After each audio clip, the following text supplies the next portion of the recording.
Gas সংকট নিয়ে আরো জানাতে রাজধানী তেজগাঁও থেকে যোগ দিচ্ছেন আমাদের সহকর্মী হরি সাহা। হরি সাহা, গতকাল থেকে গ্যাস সংকটের তীব্রতা বাড়ছে, এখন কি দেখছেন বর্তমানে চিত্র এবং কবে নাগাদ এই সংকট কাটবে?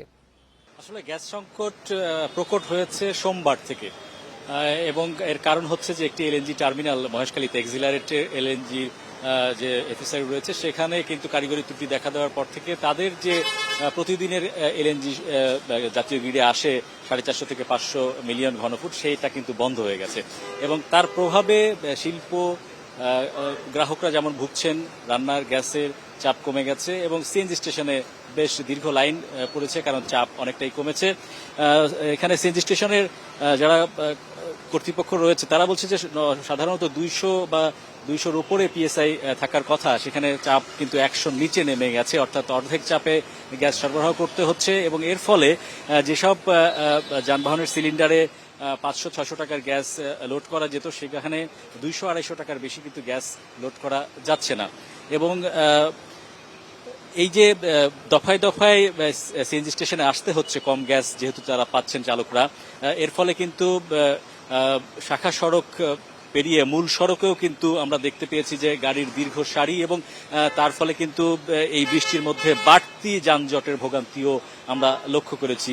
আমি এই মুহূর্তে মহাখালীর যে মূল সড়কটা আপনাদেরকে দেখাতে চাই, সেখানে কিন্তু মূল সড়কের সাথেই কিন্তু আমরা দেখতে পাচ্ছি দীর্ঘ একটা গাড়ির সারি কিন্তু আস্তে আস্তে এই যে সিএনজি স্টেশনে প্রবেশ করছে, কিন্তু এই লাইন গিয়েছে কমপক্ষে 1 কিলোমিটার আশেপাশে, এই লাইন কিন্তু ছড়িয়ে গেছে। বেশিরভাগ গাড়ি কিন্তু যারা বলছে যে একাধিকবার এই জ্বালানি নিতে কিন্তু তাদেরকে সিএনজি স্টেশনে আসতে হচ্ছে। আমি আপনাদেরকে জানিয়ে রাখতে চাই আসলে সবচেয়ে সাশ্রয়ী যানবাহনের যে সাশ্রয়ী জ্বালানি হচ্ছে সিএনজি বাংলাদেশে। এই কারণে গত 1-1.5 দশকে 2 দশকে কিন্তু সিএনজি যে কনভার্সন, অর্থাৎ ব্যক্তিগত যানবাহন থেকে শুরু করে অফিসের বিভিন্ন যে যানবাহন সেগুলো কিন্তু সিএনজিতে কনভার্ট হয়ে গেছে, অর্থাৎ সিএনজি জ্বালানি হিসেবে তারা ব্যবহার করে। তো যেহেতু সিএনজি এখন সংকট, গ্যাসের সংকটের কারণে সিএনজি স্টেশনগুলোতে চাপ কমে গেছে, এই দীর্ঘ সারিতে কিন্তু ভোগান্তিতে পড়েছেন এইসব প্রতিষ্ঠানের যারা চালক রয়েছেন, ব্যক্তিগত গাড়ি যারা চালান তারা।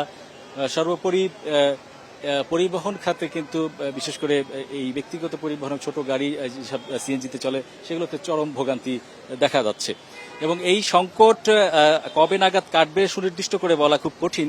গতকাল জ্বালানি বিভাগ একটি সংবাদ সম্মেলনে বলেছে দ্রুত সময় 2-3 দিনের মধ্যে কারিগরি ত্রুটি সারিয়ে রিগ্যাসিফিকেশন সেই এফএসআরইউ থেকে আবার শুরু করার একটি আশাবাদ ব্যক্ত করা হয়েছে, কিন্তু আসলে সেটা কতটা নিশ্চিতভাবে বলা যায় সেটার জন্য অপেক্ষা করতে হবে এবং রিগ্যাসিফিকেশন শুরু হলেও সেটা কিন্তু কমপক্ষে 24 ঘন্টা স্বাভাবিক ফ্লো জাতীয় গ্রিডে আসতে এবং সরবরাহ স্বাভাবিক হতে আরো 1 দিনের মতো সময় লাগবে।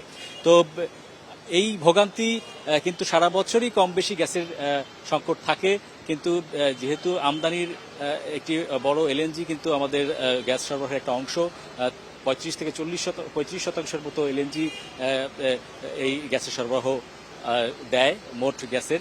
তো সেখানে যখন ডিসরাপশন হয় সেক্ষেত্রে কিন্তু স্বাভাবিকভাবে জাতীয় গ্রিডে গ্যাসের চাপ কমে যাওয়ার কারণে এই ভোগান্তিগুলো বারবার ফিরে আসে। আমরা বছরে একাধিকবার এই ধরনের ঘটনা লক্ষ্য করেছি। তো এই হচ্ছে আমার কাছে সবশেষ খবর। গ্যাস সংকট নিয়ে তেজগাঁও থেকে জানাচ্ছিলেন আমাদের সহকর্মী।